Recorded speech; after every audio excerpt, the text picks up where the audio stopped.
আসসালামু আলাইকুম। ফ্রি থাকলে গল্পটা পড়ে বোঝার চেষ্টা করবেন। এক মহিলার 4 ছেলে ছিল। মহিলা কুফরকারী ছিল। এমনকি তিনি তার জীবনে এমন কোনো সম্পর্ক নেই যেটায় কুফরি করেননি। আপনারা হয়তো জানেন না যে যিনি কুফরকারী তিনি শিরককারীও।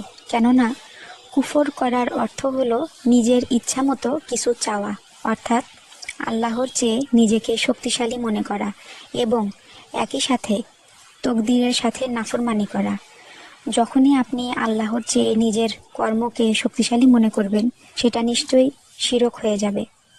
যাকে সংক্ষেপে বলছি, ওই জাদুকর মহিলা একবার কঠিন পাপে লিপ্ত হলো এবং এক ভয়ঙ্কর মজলুমের পিছনে লাগলো। ভয়ঙ্কর মজলুম এজন্যই বললাম, সে যখন কাঁদত স্বয়ং রাসূল সাল্লাল্লাহু আলাইহি ওয়াসাল্লামের পক্ষ থেকে তার কাছে সবরের পয়গাম আসতো। রোগের যন্ত্রণায় কাঁদলে রাসূল সাল্লাল্লাহু আলাইহি ওয়াসাল্লামের পক্ষ থেকে শেফার দোয়া আসতো। ওই জাদুকর মহিলা এই মজলুমের পিছনে লেগে পড়ল। কিছু বছর যাওয়ার পর মজলুম খবর পেল কখন কিভাবে ওই জাদুকরের বিনাশ শুরু হবে। যদিও সে এসব চাচ্ছিল না, সে নিজের শেফার দিকে মনোযোগ দিচ্ছিল, কিন্তু অতিরিক্ত দোয়ার ফলে আল্লাহ তাকে আগাম খবর দিয়েছিলেন। খবরটা ছিল এরকম, জাদুকর মহিলার 4 ছেলে, মেয়ে নেই, কিন্তু ওই ঘরে মেয়ের জন্ম হবে এবং ওই মেয়ে দ্বারা ভোগান্তি শুরু হবে। ওই মজলুম চুপচাপ থাকলো। এরপর জাদুকরের ছেলের ঘরে ছেলে সন্তান জন্ম হলো। তারপর মজলুম ভাবলো, ওই মেয়ে সন্তানের খবর তো মিলল না, হয়তো ওটা ভ্রম ছিল। এভাবে আরও কিছু বছর কেটে গেল। আবার জাদুকরের আরেক ছেলের বিয়ে হলো। অতঃপর সেই মজলুম পুনরায় জানতে পারলো এবার তার ঘরে মেয়ে সন্তান হবে। এখন মজলুম ভাবছিল, আল্লাহ চাইলে প্রথমেই তার ঘরে কন্যা দিতে পারতেন, কিন্তু দিলেন না কেন? তখন উত্তর এলো, জাদুকরের প্রথম সন্তান ছিল স্বার্থপর, কিন্তু কাউকে অপমান করা, ছোট করা তার স্বভাব নয়। কিন্তু পরের জন যে ছিল, সে বিয়েকে কেন্দ্র করে নিম্নে 150 মেয়েকে অপমান করেছে তাদের সৌন্দর্য নিয়ে। এজন্য হয়তো আল্লাহ ঠিক করেছেন এই মজলুমের এবং ওই সব মেয়েদের প্রতিশোধ এবং তার জাদুকর মায়ের কৃতকর্মের প্রতিশোধ একবারে নেবেন।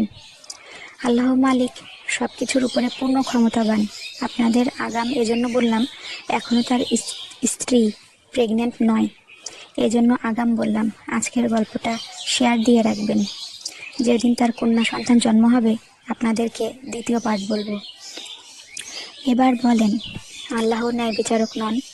এত জীবন জাদুকর মহিলা যা করেছে ওই মজলুমের সাথে, তার নাতনির সাথে যখন শুরু হবে তখন কেমন হবে? এবং ওই পুরুষ যে এত মেয়েদের অপমান করেছে এবং নিজের সন্তানকে টাকা, জমি, সম্পদ কোনো কিছুর বিনিময়ে একটা উন্নত জীবন দিতে পারবে না, একটা বিয়ে দিতে পারবে না, বাড়িতে পৌঁছবে, তখন কেমন হবে? আপনারা হয়তো ভাবছেন যে টাকা থাকলে, সুন্দরী হলে কেন বিয়ে হবে না? জি, ইন্ডিয়ার রতন টাটা স্বনামধন্য বিজনেসম্যান 4 বার বিয়ের পিঁড়িতে বসে উঠে এসেছেন, তার বিয়ে হয়নি। তিনি এক মেয়েকে ভালোবাসতেন, তার সাথেও বিয়ে হয়নি। যারা মূর্খ, বোঝেন না, তারা বলেন কর্ম করলেই সব হয়। আপনি ওই কর্মের তৌফিক কখনোই পাবেন না যেটা আপনার তকদিরে নেই।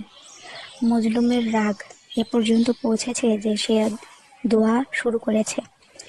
কাবা ছুঁয়ে চিৎকার করে সে দোয়া করবে, যে তার জন্য সরিষা দানা উপকার করেছে আল্লাহ তার পুরো পরিবারের জন্য মকবুল হজ কবুল করে নিন, এবং যে তার ক্ষতি করেছে তার শাস্তি এমন হোক তার দুঃখে যেন রাস্তার কুকুর কেঁদে ওঠে।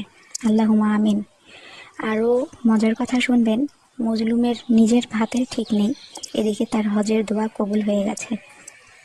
তার নিজের কাছে টাকা নেই, অথচ মানুষ তৈরি হয়ে গেছে তাকে উমরাহ করাবেন। আপনাদের এত গভীরের গল্প বলার উদ্দেশ্য, আল্লাহর সিদ্ধান্তে এবং নিজের সবরে কখনো অধৈর্য হয়ে তাওয়াক্কুল হারাবেন না। প্রতিশোধ চাইতে হবে না, উপরে একজন আছে যিনি ন্যায় বিচারক। আপনি শুধু মানুষের সাথে ন্যায় করুন।